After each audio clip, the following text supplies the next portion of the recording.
අලුතින් ගයක් හදනවද? එහෙමත් නැත්නම් තියෙන ගෙදර රෙනොවේට් කරනවද? අද කාලේ ගොඩක් අයට තියෙන ප්‍රශ්නයක් නේද? අද කාලේ ගයක් හදන්න ගියාම තියෙන වියදම් එක බලපුවාම තියෙන ගයක් රෙනොවේට් කරගන්නවා කියන එක සමහර විට ඊට වඩා අඩු මුදලකින් කරගන්නවා කියලා ඔයගලන්ට බැලුවමට හිතෙන්න පුළුවන්. නමුත් ඒක එහෙම නෙමෙයි. පොඩ්ඩක් කල්පනා කරලා බැලුවොත් එහෙම සමහර වෙලාවට අපි රිනොවේෂන් එකකට යනකොට ඒකට යන මුදල අලුත් ගයක් හදනට වඩා වැඩිපුර යනවා නම් ඇත්තට මේ කරන එකේ තේරුමක් තියනවද කියන එක අපි දෙපාරක් කල්පනා කරලා බලන්න ඕනේ කාරණාවක්. එහෙනම් අපි අද මාතෘකාවට යමු. අලුතින් ගයක් හදනවද? එහෙමත් නැත්නම් තියෙන ගේ රෙනොවේට් කරනවද? අයිබෝන් සාදරයෙන් පිළිගන්නවා ඔයාලා හැමෝම මොඩල් හෝම් ශ්‍රී ලංකා YouTube channel එකට.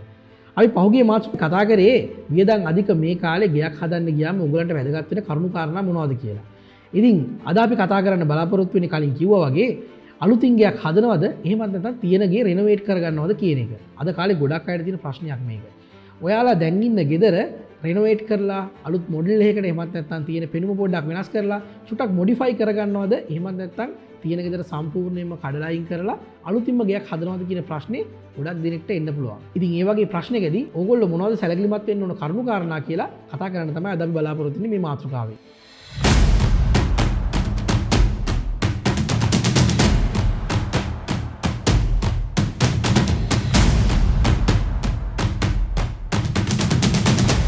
ඔයාට තියෙන්නේ අම්මලාගෙන් හම්බෙච්ච පරණ ගෙදරද? එහෙමත් නැත්නම් ඔයා හදාගත්ත පරණ ගෙදරක තමයි ඔයා ජීවත් වෙන්නේ.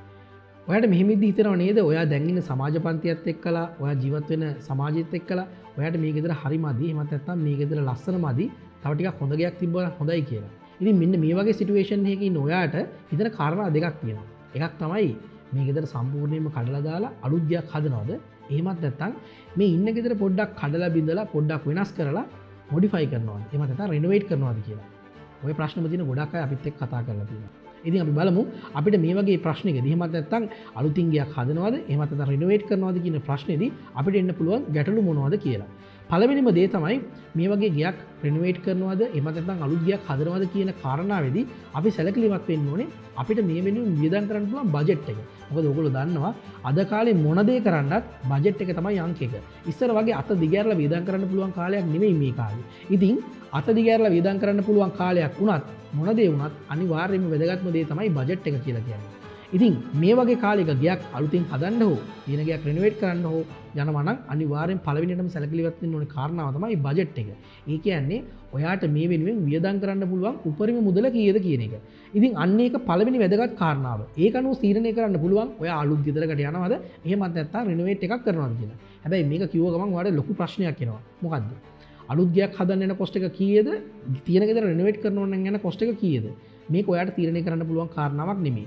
මේවා සම්බන්ධව ඉන්ඩස්ට්‍රි එකේ ඉන්න කන්ස්ට්‍රක්ෂන් ඉන්ඩස්ට්‍රි එකේ ඉන්න එක්ස්පර්ට් ලාගෙන් ඔයාට උපදෙස් ලබා ගන්න අනිවාර්යයෙන්ම සිද්ධ වෙනවා. ඉතින් මේකට ඔයාට ගෘහ නිර්මාණ ශිල්පීන්, ඉංජිනේරුවන්, ඒ වගේම කොන්ත්‍රාත්කරුවන් වගේ මේ සම්බන්ධව ඉන්න පුද්ගලයෙක්ගෙන් අනිවාර්යයෙන්ම එක්ස්පර්ට් කෙනෙක්ගෙන් ඔයාට සහාය පතන්න සිද්ධ වෙනවා. මේ විදිහට ඔයා ඒ වගේ එක්ස්පර්ට් කෙනෙක්, හරි එක්ස්පර්ට් කෙනෙක්, ඒකත් ඉතාම වැදගත් මේ වෙලාව මතක් කරන්න ඕනේ. මේ පිළිබඳව හොඳ දැනුමක් තියෙන, පළපුරුද්දක් තියෙන කෙනෙක්ගෙන් මේකට උපදෙස් අරගෙන ඔයා පළවෙනියටම තීරණය කරන්න ඕන ඔයාගේ අතේ තියෙන බජට් එකට ඔයාට කරන්න පුළුවන් තියෙන ගෙදර රිනොවේට් කරගන්නවද එහෙමත් නැත්නම් අලුත් ගෙදරක් හදනවද කියන එක. අපි හිතමු ඔයාලගේ අතේ තියෙන බජට් එක අලුතින් ගයක් හදන්න කිසිසේත්ම ප්‍රමාණවත් වෙන්නේ නැහැ. එහෙමත් නැත්නම් ඔයාලගේ මේ තියෙන ගේ කඩලා දාලා අලුත් ගෙදරකට යන්න ඔයාට ප්‍රමාණවත් මදි. එහෙමනම් අනිවාර්යයෙන්ම රිනොවේෂන් එකකට යන්න වෙන්නේ. අපි අන්නේ අවස්ථාවේදී බලන්න ඕනේ වැදගත් දෙයක් තියෙනවා. ඒ තමයි ඔයාලගේ තියෙන මුදල රෙනොවේෂන් එකට කොයිතරම් දුරට ගැලපෙනවද? එහෙම නැත්නම් රෙනොවේෂන් එක කරන්න කොයිතරම් දුරට ප්‍රමාණවත්ද කියලා. මොකද හේතුව ගේ කඩාගත්තා වගේ නෙමෙයි ආපහු පාරක් හදනවා කියන එකේදී ඔයාලගේ තියෙන මුදලෙන් සම්පූර්ණයෙන්ම ගෙදලා හදලා ඉවර කරන්න පුළුවන් වෙනවා. එහෙම බැරි වුණා කියලා හිතන්නකෝ. දැන් මේ වගේ අවස්ථාවක ලොකු අමාරුවක ඔයාලා වැටෙනවා. අලුතින් මුලින් ඉඳන් ගයක් හදාගෙන ඉන්න කෙනෙක් වගේ නෙමෙයි. ඔයාලා පදිංචි වෙලා ඉන්න ගෙදර තමයි මේ රෙනොවේෂන් එක කරන්නේ. ඔයාට හදිස්සියකවත් ඔයාගේ අතේ තියෙන මුදලට බජට් එකට ඔයාට මේ ගේ කම්ප්ලීට් කරගන්න බැරි වුණොත් ඔයා ලොකු අමාරුවක වැටෙයි. අන්න ඒ නිසා ඊටාම වැදගත් මෙන්න මේ කාරණාව. ඒ කියන්නේ ඔයාලා රෙනොවේෂන් එකකට යනවා නම් ඔයාලට වියදම් කරන්න පුළුවන් ඔයාලගේ අතේ තියෙන මුදල ඔයාගේ රෙනොවේෂන් එකේ තියෙන සීමාවට රෙනොවේෂන් කරන්න යන ප්‍රමාණයට ගැලපෙනවද නැත්නම් ප්‍රමාණවත්ද කියන එක හරියටම වෙරිෆයි කරගන්න ඕනේ. අන්න ඒක තමයි මම කිව්වේ මෙන්න මේ වගේ දෙයකදී අනිවාර්යයෙන්ම එක්ස්පර්ට් කෙනෙක්ගෙන් උපදෙස් පතන්නයි කියලා. හරි. අපි හිතමු ඔන්න ඔයාලා කරන්න යන රෙනොවේෂන් එකට ඔයාලගේ තියෙන බජට් එකත් හරියටම මැච් වෙනවා. එහෙනම් මොනවද ඊළඟට වැදගත් වෙන කරුණු කාරණා? ගොඩක් අය හිතනවා මෙතනින් එහාට බලන්න දෙයක් නැහැ නේ ගේ කඩලා ගේ හදන්නනේ තියෙන්නේ කියලා.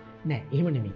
මෙතනින් එහාට තියෙන වැදගත් කරුණු කාරණා ගොඩක් තියෙන නිසා තමයි අපි YouTube channel එකෙන් ඔයගලන්ට මේක කතා කරන්නම හිතුවේ. ඉතින් අපි බලමු මේ කරුණු කාරණා මොනවද කියලා. පළවෙනිම දේ තමයි අපි කලින් මාතෘකාවේ කතා කරා වගේ අවශ්‍යතා සහ උවමනා කියන එක පැහැදිලිව වෙන් කරලා හඳුනා ගන්න අපිට පුළුවන් වෙන්න ඕනේ. මොකද්ද මේ අවශ්‍යතා සහ උවමනා කියලා කියන්නේ? මම පහුගිය මාතෘකාවේ කතා කරද්දී ඔයගලන්ට මම මතක් කරා අවශ්‍යතාවයක් කියන්නේ මොකද්ද උවමනාවක් කියන්නේ මොකද්ද කියලා. ඉතින් ඔයගොල්ලෝ මේ විදිහේ හොඳටම අඳුරගෙන තියෙනවා. ඉතින් ඔයගොල්ලෝ රිනෝවේෂන් එකක් කරන්න යද්දිත් හරිම වැදගත් මේ අවශ්‍යතා සහ උවමනා කියන දේ. ඒ කියන්නේ ඔයාලට ඇත්තටම වෙන්න ඕනේ මොකක්ද? අන්න ඒ දේ වෙනුවෙන් විතරක් ඔයාලා ඔයාගේ මුදල් වියදම් කරන්න සැලකිලිමත් වෙන්න ඕනේ. එහෙම නැතුව ඔයගොල්ලෝ වැඩක් කරන්න පටන් ගත්තට පස්සේ තව දකින්න කරන ඔයගලන්ට අදහස් වෙන එහෙම නැත්නම් වටපිටාවේ අය කියන එක එක දේවල් වලට මුදල් වියදම් කරන්න ගියොත් ඔයාලගේ මූලික පරමාර්ථය වෙන ගෙදර හදලා ඉවර කරගන්න. නැත්නම් රිනෝවේෂන් එක කරලා ඉවර කරගන්නව වෙනුවට ඔයාලට බාගෙට හදපු ගෙදරක තමයි පදිංචි වෙලා ඉන්න වෙන්නේ. ඉතින් ඒක නිසා ඉතාම වැදගත් ඔයාලට අවශ්‍ය දේ මොකක්ද කියන එක හරියට තේරුම් ගන්න එක. මම හිතන්නේ මාත් එක්ක ගොඩක් අය කතා කරලා තියෙනවා රිනෝවේෂන් වලදී යාලට වෙන්න ඕනේ මූලිකම දේ ගොඩක් වෙලාවට මේ පෙනුම, ගෙදර පෙනුම පොඩ්ඩක් පරණ පාටයි. නැත්තම් මේ ගෙදර තියෙන පෙනුම ටිකක් ඕල්ඩ් ලුක් එකක් තියෙනවා. මේක නිව් ලුක් එකකට නැත්තම් මොඩර්න් ලුක් එකකට අරගන්නේ කොහොමද කියන එක ගොඩක් අය මගෙන් ප්‍රශ්න කරලා තියෙනවා. ඉතින් මේ වගේ දෙයකට යනවා නම් ඉතාම වැදගත් මේ වගේ දෙයකදී අපි ගෙදර කොයි ආකාරයකටද වෙනස් කරන්න යන්නේ කියන එක. අන්න ඒක නිසා ඔයාලගේ මූලික අවශ්‍යතාවය තියෙන ගෙදර පෙනුම වෙනස් කරගන්න නම් අන්න ඒකට අවශ්‍ය දේවල් තමයි ඔයාලා කරන්න ඕනේ. ඒ වගේම ඔයාලට ගෙදර රිනෝවේට් කරලා තව මොනවා හරි දේවල් ඇඩ් කරගන්න තියෙනවා නම් ඇතුළේ තියෙන කාමර දෙකක් එකතු කරලා එක කාමරයක් බවට පත් කරගන්න ඕන නම් අන්න ඒ වගේ දේවල් තියෙනවා නම් ඒක ඊටාම වැදගත්. මෙන්න මේ වගේ කරුණු කාරණාවලදී අවශ්‍යතාවය මොකක්ද සහ ඊට පස්සේ ඕගලන්ට එන වුමනා මොනවද කියන එක වෙනම වෙන් කරලා හඳුනගන්න එක. ඉතින් මේ වගේ ඔයාගේ අවශ්‍යතාවයත් හරියට තෝරගත්තයි කියලා කියමුකෝ. ඊට පස්සේ තියෙන වැදගත්ම දේ තමයි නිවැරදිම සැලසුමකට යන එක. මේක හරිම වැදගත්. ඒ කියන්නේ ඔයගොල්ලෝ හිතනවා සමහර වෙලාවට මේ තියෙන ගෙදර රිනෝවේට් කරන්න මෙන්න මේ බිත්තිය කඩලා මෙන්න මේ පැත්තෙන් දාලා මේ පැත්තෙන් වහලයක් ගහලා මෙන්න මේ කැලක් ඉස්සරහට අරගෙන ගේ හදාගත්තට පස්සේ ලස්සන පෙනුමක් එයි කියලා. නෑ ඒක වැරදි. අනිවාර්යයෙන්ම ගෙදරක් අලුතින් හදනවා වගේම නිවැරදිම සැලසුම් වලට යන්න ඕන අවස්ථාවක් තමයි මේ රිනෝවේෂන් කියලා කියන්නේ. ඒකට හේතුව ඔයාලා කඩලා බිඳලා හදන්න යන ගෙදර එකපාරින් කරන්න ඕන දෙයක්. ආයේ කඩ හද කරන්න විදියක් නෑ. ඒකට හේතුව ඔයගොල්ලෝ අතේ තියෙන මුදල වියදම් කරන්න ඕනේ අනිවාර්යයෙන්ම හරියටම තෝරාගත්තු ඔයගොල්ලෝ කරන්න අවශ්‍යම දෙයකට විතරයි. එහෙම නැතුනොත් වෙන්නේ මුදල් නාස්තියක්. ඒක නිසා ඊටම වැදගත් ඔයාලා මේ රිනෝවේෂන් එකේදී නිවැරදි සැලසුම් වලට යන එක. මොනවද නිවැරදි සැලසුම් කියන්නේ? ආකිටෙක්චරල් ඩ්‍රෝවින් එක, ඒ වගේම ස්ට්‍රක්චරල් ඩ්‍රෝවින් එකක් අවශ්‍ය නම් ස්ට්‍රක්චරල් ඩ්‍රෝවින් එක, ඊට පස්සේ ඉලෙක්ට්‍රිකල් ඩ්‍රෝවින්, ප්ලම්බින් ඩ්‍රෝවින්, ඒ වගේම ඉන්ටීරියර් ඩිසයින් එක, එක්ස්ටීරියර් ඩිසයින් එක මේ කියන හැමදේම ඩිසයින් ස්ටේජ් එකේදී එහෙම නැත්නම් සැලසුම් කරන ස්ටේජ් එකේදී ඔයගොල්ලෝ කරලා බලන්න වෙනවා. ඒකට හේතුව තමයි ඔයාලට සැලසුම් කරද්දී 3D ඩිසයින් එකක් කරලා බලන්න පුළුවන් ගෙදර එළිය පෙනුම මොන වගේද වෙන්නේ කියලා. ඇතුළේ ඉන්ටීරියර් ඩිසයින් එකක් කරලා බලන්න පුළුවන් ඇතුළේ පෙනුම මොන වගේද වෙන්නේ කියලා රිනෝවේෂන් එකකින් පස්සේ. මේ රිනෝවේෂන් එකේදී මේ ඩිසයින් කරන ස්ටේජ් එකේදී ඔයාලට ඕන දෙයක් වෙනස් කරන්න අවස්ථාව තියෙනවා. හැබැයි ගෙදර හද යන අතරතුරේදී ඔයගොල්ලෝ ඒ වෙලාවෙ නම් කල්පනා කරන්නේ මෙතන බිත්තිය කඩලා මෙහෙම කරනවායි කියලා අනිවාර්යයෙන්ම ඔයාලට වෙන්නේ මුදල් නාස්තියක්. ඉතින් ඒක නිසා තමයි මම පැහැදිලිවම කිව්වේ මේ රිනෝවේෂන් වලදී අනිවාර්යයෙන්ම ඔයගොල්ලෝ නිවැරදි සැලසුම් වලට යන්න ඕනේ කියලා. මම අර මතක් කරු අනිත් කාරණාව තමයි මේකේ තියෙන ඩ්‍රෝවින්ග්ස් ගත්තොත් එහෙම. අපි හිතනවා ගොඩක් වෙලාවට ප්ලෑන් එකක් කියලා කියන්නේ ගෙදර තියෙන බිත්ති සැලසුම් ටික විතරක් තියෙන එහෙම නැත්නම් ගෙදර තියෙන ප්ලෑන් වීව් එක විතරක් තියෙන එකක් කියලා ප්ලෑනින් කියලා කියන්නේ නෑ. එහෙම නෙමෙයි. අනිවාර්යයෙන්ම ගෙදරක් සැලසුම් කරනකොට ඒකට අවශ්‍ය වෙනවා වර්කින් ඩ්‍රෝවින්ග්ස් කියන එක. ඒ කියන්නේ ඉලෙක්ට්‍රිකල් ලේඅවුට් එක, එහෙම නැත්නම් ප්ලම්බින් ලේඅවුට් එක, ඊට පස්සේ ස්ට්‍රක්චරල් ඩීටේල්ස්, ඊට පස්සේ ඉන්ටීරියර් ඩීටේල්ස් මේ හැම දෙයක්ම ඉතාම වැදගත්. ඒ නිසා මතක ඇතුව ඔයගොල්ලෝ රිනෝවේෂන් එකට යනවා නම් සැලසුම් කරන්නට පොඩ්ඩක් මුදල් වියදම් වුණත් ඒ ගැන වැඩි හිතන්නේ නැතුව අනිවාර්යයෙන්ම අර මං කිව්ව විදිහට ඒ ඩ්‍රෝවින්ග්ස් ටික අනිවාර්යෙන් අරගෙන කරන්න. එහෙම කරන්න කිව්වොත් ඔයාලට ඩිසයින් ස්ටේජ් එකේදී තෝරගන්න පුළුවන් මොනවද කරන්නේ සහ මොනවද කරන්නේ නැත්තේ කියලා. ඒ වගේම මේ සැලසුමකට අනුව කරන්න ගියාට පස්සේ ඔයාලට කිසිම දෙයක් වරදින්නේ නැතුව පැහැදිලිවම වැඩ ටික කරගෙන යන්න පුළුවන්. ඉතින් ඒ නිසා අනිවාර්යෙන් මතක තියාගන්න ඔයගොල්ලෝ වැඩ කරද්දී රිනෝවේෂන් එකක් කරන්න යනකොට නිවැරදි සැලසුම් ටික හරිගස්සගෙන වැඩේ කරන්න පටන් ගන්න. ඊළඟට රිනෝවේෂන් එකක් කරන්න යන කට්ටියට තියෙන තව ලොකුම ප්‍රශ්නයක් තමයි ගෙදර පදිංචි වෙලා ඉන්න ගමන්ම රිනෝවේෂන් එක කරනවද නැත්නම් රෙන්ට් එකට ගිහිල්ලා කරනවද කියන එක. මේක ලොකු ප්‍රශ්නයක්. මොකද හේතුව ඔයගොල්ලන්ට සාමාන්‍යයෙන් කන්ස්ට්‍රක්ෂන් එකක් කරගන්න අපි හිතමුකෝ අඩුම ගානේ 6ක කාලයක් ගත වුණා කියලා. මේ මාස 6ක කාලය ඇතුළතදී ඔයගොල්ලන්ට ගෙදරක වෙන ගෙදරකට පදිංචි වෙලා යන්න වෙනවා නම් වෙන ගෙදරකට පදිංචි වෙලා යන්න වුණොත් එහෙම සමහරවිට ඔයාගේ ලයිෆ් ස්ටයිල් එකම වෙනස් වෙන්න පුළුවන්. ඒකට හේතුව ඉස්කෝලේ යන ළමයි ඉන්නවා නම් ඒගොල්ලෝගේ පාසල යන ප්‍රශ්න ඇති වෙන්න පුළුවන්. ඔයා ජොබ් එකක් කරන කෙනෙක් නම් ඔයාට ජොබ් එක යන ප්‍රශ්න ඇති වෙන්න පුළුවන්. ඒක නිසා ගොඩක් වෙලාවට ඔයා පුරුදු පරිසරයේම ඉන්න එක තමයි ඔයාලා ගොඩක් වෙලාවට හිතන්නේ.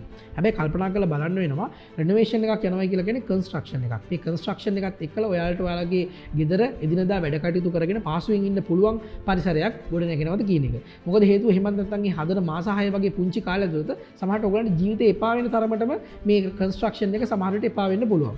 ඉතින් ඒක නිසා ඊටාම වැදගත් ඔයගොල්ලෝ ගෙදර ඉන්න ගමන් මේ renovation එක කරනවද? එහෙම නැත්නම් වෙන කොහෙට රෙන්ට් එකට ගිහිල්ලා ඉන්න ගමන් මේ renovation එක කරන්න ඉඩ දෙනවද කියලා. මෙන්න මේ තීරණය ගන්න ඕනේ මූලිකම කාරණාවක් තමයි ඔයගොල්ලෝ කොයිතරම් දුරට renovation එක කරනවද කියන එක. ඉතින් renovation එක කරනකොට ඔගොල්ලොන්ට තාම වැදගත් ඔගොල්ලෝ කොයිතරම් දුරට ගෙදර කඩනවද ගෙදර ඩැමේජ් එකක් කරනවද කියන එක. ඉතින් මේ ඩැමේජ් එක කරන්නේ සාමාන්‍යයෙන් ඔගොල්ලෝ ගෙදර ෆ්‍රන්ට් ෆේස් එකට විතරයි නම් ඇත්තටම ගෙදර ඉතුරු කාමර වල ඔයගලන්ට ඉන්න පුළුවන් නම් මං හිතන්නේ නෑ ලොකු ප්‍රශ්නයක් වෙයි කියලා ඔයගලන්ට ගෙදර ඉන්න ගමන් renovation එක කරන්න. හැබැයි ගෙදර තියෙන සම්පූර්ණ වහලෙම අයින් කරලා දාලා අලුතින් ස්ලැබ් එකක් ගන්නවා වගේ දෙයක් හිතන්න. අන්න ඒ වගේ කරද්දී අපිට ස්ලැබ් එක බාගෙට නවත්තලා ඉතුරු කැල්ල පස්සේ හදන්න වගේ දේවල් කරන එක චුට්ටක් අමාරුයි. ඉතින් ඒ වගේ සිටුේෂන් එකක් තියෙනවා නම් අනිවාර්යෙන් මං හිතන්නේ ටික කාලයකට හරි ඔයගලන්ට රෙන්ට් එකට ගෙදරකට ගිහිල්ලා කරනවා නම් තමයි වඩා හොඳ. ඊළඟට තව ප්‍රශ්නයක් තියෙනවා. ඔයගොල්ලෝ මේ විදිහට රෙන්ට් එකට යනවා කියලා කියන අර ගෙදර තිබිච්ච බඩු මුට්ටු වලට මොකද කරන්නේ? මේ බඩු මුට්ටු ටික ආයෙ පාරක් තව ගෙදරකට අරන් යන්න ගියොත් එහෙම ට්‍රාන්ස්පෝර්ට් කරන්න ගියාම ලොකු ප්‍රශ්න වලට මුහුණ දෙන්න සිද්ධ වෙනවා.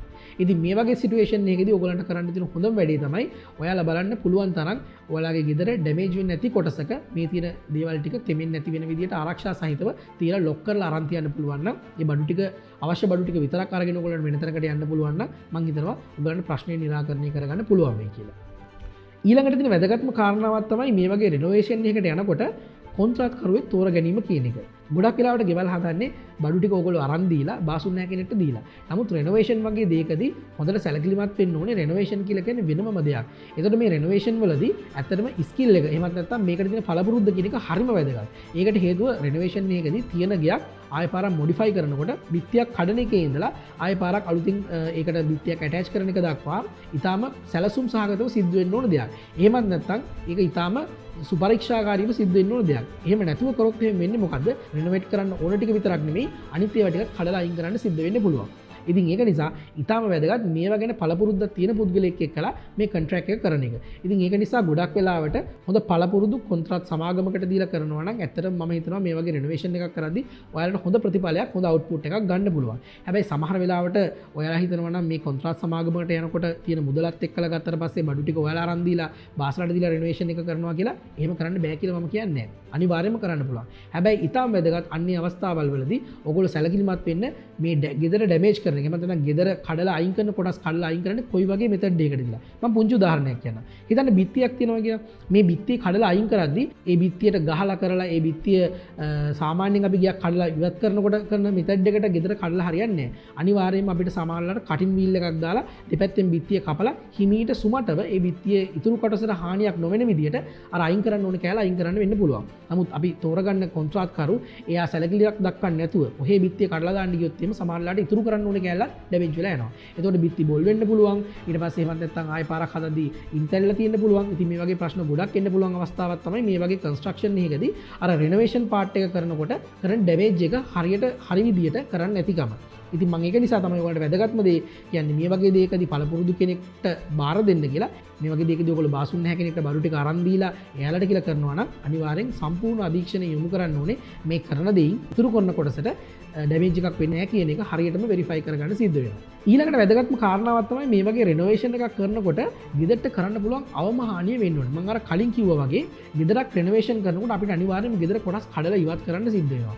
ඒ වගේ කඩලා ඉවත් කරනකොට ඔයාලට ඔයාලගේ renovation එක කරගන්න එහෙම නැත්නම් මේ පින්ම වෙනස් කරගන්න එහෙම නැත්නම් ඔයාලගේ අවශ්‍යතාවයට ඕන කරන දේ විතරක්ම වෙන විදියට අවම හානියක් යටතේ ගෙදර කඩලා ඉවත් කරන්න සිද්ධ වෙනවා. වැඩිපුර දේවල් ටික කඩලා අයින් කරගත්තොත් එහෙම අනිවාර්යෙන් ඒක ආයෙ පාරක් හදන්න තව මුදලක් වියදම් වෙනවා. ඒක නිසා සමහර වෙලාවට ඔයාලගේ ගෙදර හදලා වැඩි කාලයක් නැහැ. නමුත් ඔයාලට ගෙදර පින්ම වෙනස් කරගන්න අවශ්‍ය නම් ඔයාලා කඩද්දි බින්දිද්දි අනිවාර්යයෙන්ම සැලකිලිමත් වෙන්න අවම හානියක් සිද්ධ වෙන විදියට මේ කැඩීම් බිඳීම් ටික සිදු කරන්න.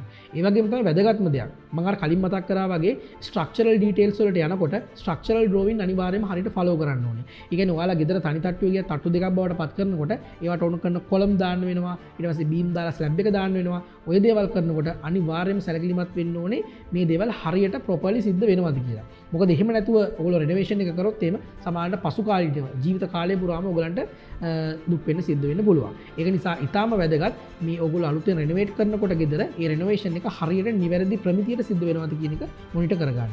අන්න ඒක නිසා රෙනෝවේෂන් එකක් කරද්දී ගෙදරට කරන්න පුළුවන් හානිය අවම වශයෙන් වෙන විදිහට තමයි රෙනෝවේෂන් එකක් කරන්න ඕනේ. අන්න එහෙම කරොත් ඔයගලගේ මුදලුත් ඉතුරු කරගෙන ගෙදරට වෙන හානියත් අවම කරගෙන ඔයාලා රෙනෝවේෂන් එක ලස්සනට සාර්ථකව කරගන්න පුළුවන් වෙයි. ඒ වගේම තමයි හිතන්නකො කවුරු හරි කෙනෙක් මේ ඩිමොලිෂ් කරලා ගෙදර කොටස් අයින් කරනවා, ගෙදරින් සම්පූර්ණ භාගයක් අයින් කරලා දානවා කියලා. එතකොට මේ අයින් කරලා දාන භාගේ එහෙම නැත්නම් අයින් කරලා දාන කොටසේ තියෙන මැටීරියල්ස් සමහරලාට ඔයගලන්ට රීයුස් කරන්න පුළුවන්. එහෙම නැත්නම් පරණ ගෙදර ඒ කොටස් ඔයාලට නැවතත් පාවිච්චි කරන්න පුළුවන්. මොනවද ඒ වගේ පාවිච්චි කරන්න පුළුවන් දේවල්?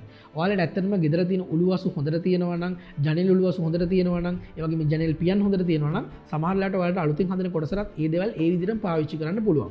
හැබැයි ගොඩක් වෙලාවට බිත්තිවල තියෙන ගල්, ටයිල්ස් වගේ දේවල් නම් මම හිතන්නේ ආයෙ පාරක් ලේසියෙන් පාවිච්චි කරගන්න පුළුවන් විදිහට රෙනෝවේෂන් එකකදී එහෙම නැත්නම් ඩිමොලිෂන් එකකදී කැඩිලා බිඳලා යයි කියලා. ඉතින් ගොඩක් වෙලාවට ඔයාලට ගෙදරක ආයෙ පාවිච්චි කරන්න පුළුවන් දේවල් තමයි ගොඩක් වෙලාවට වයරින් එකට ගත්ත මැටීරියල් සමහරලාට ආයෙ පාවිච්චි කරගන්න පුළුවන් වෙන්න පුළුවන්. ඒ වගේම ගෙදර තිබිච්ච සමහරට ලැම්ප්ස් වගේ දේවල් පාවිච්චි කරන්න පුළුවන්. එහෙම නැත්නම් ගෙදර තිබිච්ච ජොයිනරි අයිටම්ස් ඒ කියන්නේ ගෙදර තිබිච්ච දොරවල්, ජනෙල්, ඒ වගේම උළුවසු වගේ දේවල් ආයෙ සමහරට පාවිච්චි කරගන්න පුළුවන් වෙන්න පුළුවන්. ඉතින් මේ වගේ දේවල් උත් ඔයගලන්ට ආයෙ පාරක් පාවිච්චියට අරගන්න පුළුවන් මට්ටමක තියෙනවා නම් ඒ දේවල් පාවිච්චියට අරගෙන කරන එක ඉතාම වැදගත්. ඒ වගේම තමයි ගෙදර තිබිච්ච වහලේ ආයෙ පාරක් ඔයගොල්ලෝ තව වහලයක් ගහනවා නම් ගෙදර තිබිච්ච වහලේ කොටස් අනිවාර්යයෙන්ම ඔයගලන්ට රීයුස් කරන්න පුළුවන් මැටීරියල් එකක් ගන්න තමයි වැටෙන්නේ. ඉතින් වහලක කොටස් ගලවලා අයින් කරලා තව වහලයක් ඔයගොල්ලෝ ගහනවා නම් ඒ අයින් කරපු වහලේ කොටස් ටික පරිස්සමට අයින් කරලා ඔයාලට ආයෙ පාරක් වහලයක් ගහද්දී ඒ වහලට පාවිච්චි කරන්න පුළුවන් වෙන්න පුළුවන්.